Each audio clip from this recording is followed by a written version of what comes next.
ഈ ടൂർണമെന്റിലെ top runs of the tournament Nakul R Nair.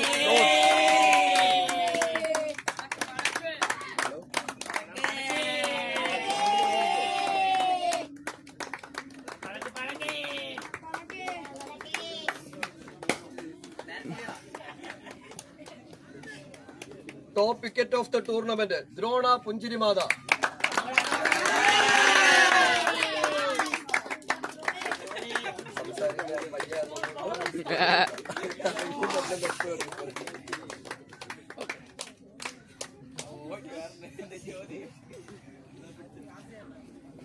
Player of the tournament Nakul lords.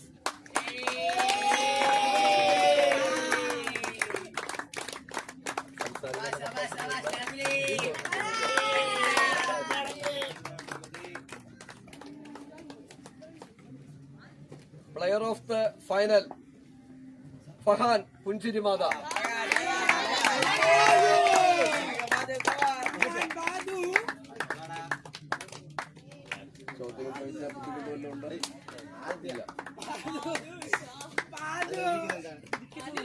ഫഹാൻ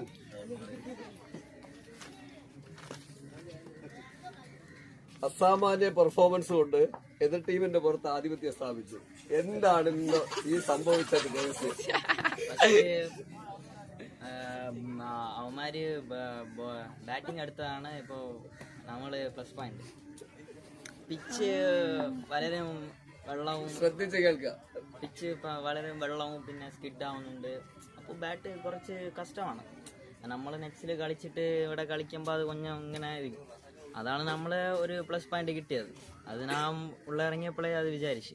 പിന്നെ അതുപോലെ ബോളേഴ്സും എല്ലാവരും അങ്ങനെ ഇട്ട് ലൈനിലെന്തിലിട്ട് പിന്നെ എല്ലാവരും ഞങ്ങൾ വിചാരിച്ച പോലെ അങ്ങനെ നടന്നു. അതേപോലെയാണ് സെക്കൻഡ് ഇന്നിങ്സ്. ഞാൻ വിചാരിച്ച് വെയിലടിച്ച് അതേപോലെ മാറ്റ് കറക്റ്റായി, ബാറ്റിൽ ബോൾ വന്ന് അങ്ങനെ കറക്റ്റാണ് വന്ന്. പക്ഷേ അൺഫോർച്ചുനേറ്റ്ലി ഞാനായിട്ട് വിക്കറ്റ് വീഴുന്നത് അത് പറയാൻ പറ്റില്ല. അതേപോലെയാണ് മിഡിൽ ഓർഡർ നന്നായിട്ട് കളിച്ച് ദ്രോണ ഇടത്തിൽ ഞാൻ ഔട്ടായത് സിംഗിളായെടുത്ത് അങ്ങനെ ഒരു ലീഡാക്കി.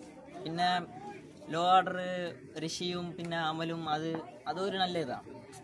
ലാസ്റ്റിൽ പോയി അത് അടിക്കണമെങ്കിൽ അതൊരു ഇതാണ്, അതൊരു പ്ലസ് പോയിന്റ് കിട്ടി. പിന്നെ ലീഡാക്കിയ ശേഷം ഞങ്ങൾക്ക് ഒരു കോൺഫിഡൻസ് കിട്ടി. അടുത്ത അവന്മാർ ബാറ്റിംഗ് വന്ന് പിന്നെ ഞങ്ങൾ വിചാരിച്ച പോലെ പ്ലാൻ ചെയ്ത് അതുകൊണ്ട് ഇതായി. വേറെ ഒന്നുമില്ല. ഇതെവിടെ നോക്കിയേ, ഒരു പ്ലെയർ എന്ത് പഠിക്കണം? ആദ്യം പിച്ച് പഠിക്കണം. പിച്ചിൽ എന്താണ് സംഭവിക്കണമെന്ന് അറിയണം. അത് ക്യാപ്റ്റൻ